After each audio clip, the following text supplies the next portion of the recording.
పులివెందుల్లో తెలుగుదేశం పార్టీ నాయకులు పోలీసులను పట్టుకొని దారుణాలు చేశారని చెప్పేసి ఆరోపణలు చేస్తున్నారు. అలాగే ఎలక్షన్ కమిషను తెలుగుదేశం పార్టీకి అనుకూలంగా వ్యవహరించిందని చెప్పేసి ఆరోపణలు చేస్తున్నారు. ఇందులో ఎటువంటి వాస్తవం లేదు.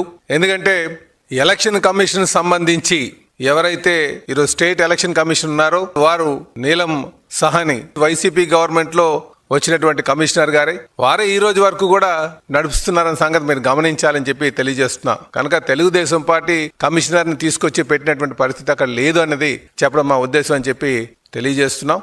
ఎంపీ అవినాష్ రెడ్డి గారు మాట్లాడుతూ తెలుగుదేశం పార్టీ ఏజెంట్లుగా మేము అవకాశం కల్పించాం, కానీ ఈరోజు మా ఏజెంట్లకు ఎవరు కూడా కూర్చునేటువంటి అవకాశం కూడా లేదని చెప్పేసి లేనిపోయినటువంటి ఆరోపణలు చేస్తున్నారు. మేము ఒకటే తెలియజేస్తున్నాం, మీరు ప్రజలకు చెప్పాల్సింది గత 30 ఏళ్లుగా మీరు ఏ రోజైనా సరే ప్రజాస్వామ్యబద్ధంగా ఎలక్షన్ నిర్వహించారా?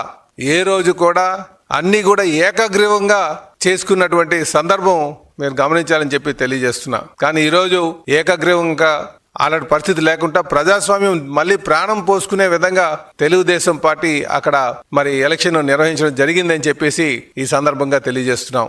తెలుగుదేశం పార్టీ అంటేనే ప్రజాస్వామ్య విలువలకి ఎప్పుడు కూడా మద్దతు ఇస్తూ ముందుకెళ్లేటువంటి పార్టీ. కనుక ఈరోజు ఏదైతే ఒంటిమిట్టలో జరుగుతున్నటువంటి జడ్పీటీసీ ఎలక్షన్ కావచ్చు, అలాగే పులివెందులో జరుగుతున్నటువంటి జడ్పీటీసీ ఎలక్షన్ కావచ్చు, చరిత్రని తిరగరాయబోతుంది. ఈరోజు ఆ రెండిట్లపైన కూడా తెలుగుదేశం ప్రజాస్వామ్యబద్ధంగా గెలవబోతుందని చెప్పి ఈ సందర్భంగా తెలియజేస్తున్నాం.